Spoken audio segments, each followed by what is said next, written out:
Hello friends, என்னோட பேர் Hemamalini. Welcome to Malini's dhaba. இன்றைக்கி நம்ம சேனலில் ஒரு அருமையான சட்னி ரெசிபி தான் பார்க்க போகிறோம். இன்றைக்கி நம்ம பார்க்க போகிறது தேங்காய் எதுவுமே சேர்க்காம இட்லி, தோசை, பொங்கலுக்கு ஏற்ற மாதிரி ரொம்ப அருமையான சட்னி தான் இன்றைக்கி நம்ம பார்க்க போகிறோம். இந்த சட்னி அயன் சத்துக்கள் ரொம்ப அதிகமாக உள்ளது. அதனால் காலையில் குழந்தைங்களுக்கு இந்த மாதிரி நீங்கள் கொடுக்கும்போது ரொம்ப ஆரோக்கியமானது. ட்ரை பண்ணி பாருங்கள். வீடியோவுக்கு போகிறதுக்கு முதல்ல இது வரைக்கும் நம்ம சேனலை சப்ஸ்கிரைப் பண்ணாமல் இருந்தால் மறக்காமல் சப்ஸ்கிரைப் பண்ணி வச்சுட்டு பக்கத்தில் இருக்க பெல் பட்டனையும் ப்ரெஸ் பண்ணி வச்சுக்கோங்க. அப்போ தான் நான் போடுற வீடியோஸ் உங்களுக்கு நோட்டிஃபிகேஷனில் வரும்.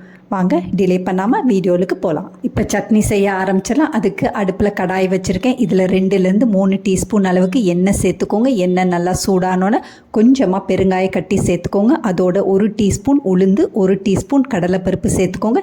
இதெல்லாம் நல்லா பொரியட்டும். இந்த அளவுக்கு பொரிஞ்சோடனே 8லேருந்து 10 வெள்ளைப்பூண்டு சேர்த்துக்கோங்க. அதோட 3 பச்சை மிளகா, 1 காஞ்ச மிளகா சேர்த்துக்கோங்க. உங்கள் காரத்துக்கு ஏற்ற மாதிரி சேர்த்துக்கோங்க. பச்சை மிளகாய் இந்த அளவுக்கு எண்ணெயில் நல்லா வதங்கின பிறகு 2 மீடியம் சைஸ் வெங்காயத்தை நீட்டாக வெட்டி வச்சுருக்கேன். அதை இப்போ சேர்த்துக்கலாம். அதையும் சேர்த்து ஒரே ஒரு நிமிஷம் நல்லா வதக்கி விட்டுக்கோங்க. இந்த வெங்காயம் வதங்குறதுக்காக 1 டீஸ்பூன் அளவுக்கு உப்பு சேர்த்துக்கோங்க. உப்பையும் சேர்த்து நல்லா வதக்கி விட்டுக்கோங்க. கைவிடாமல் நல்லா வதக்கி விட்டுக்கோங்க. இந்த சட்னியை காலையில் நீங்கள் அரைச்சிங்கன்னா நைட்டுக்கு டிஃபனுக்கு கூட நீங்கள் வச்சுக்கலாம். அதனால கொஞ்சமாக சின்ன துண்டு புளியாக சேர்த்துக்கோங்க. புளியும் சேர்த்து 2-3 நிமிஷம் நல்லா வதக்கி விட்டுக்கோங்க. அதுக்கு பிறகு 1.5 டேபிள் ஸ்பூன் அளவுக்கு பொட்டுக்கல்ல சேர்த்துக்கோங்க. பொட்டுக்கல்லையும் சேர்த்த பிறகு ஒரே ஒரு நிமிஷம் நல்லா வதக்கி விட்டுக்கோங்க. இந்த அளவுக்கு வதக்கின பிறகு அரைக்கட்டு, அதாவது பெரிய கட்டில் அரைக்கட்டு அளவுக்கு கொத்தமல்லியை நல்லா கழுவிட்டு, மண் போக கழுவிட்டு பாதியாக வெட்டி வச்சுருக்கேன். வேர் பகுதிகளை மட்டும் நல்லா வெட்டிட்டு தண்டு பகுதிகளோடு சேர்த்துக்கோங்க. அதையும் சேர்த்து நல்லா வதக்கி விட்டுக்கோங்க. கொத்தமல்லியில் அதிகமான அயன் சத்து இருக்குது. அதனால் காலையில் குழந்தைங்களுக்கு இந்த மாதிரி நீங்கள் கொடுத்தீங்கன்னா டேஸ்ட்டாகவும் இருக்கும், அதே நேரத்தில் நல்ல ஆரோக்கியமானது கூட.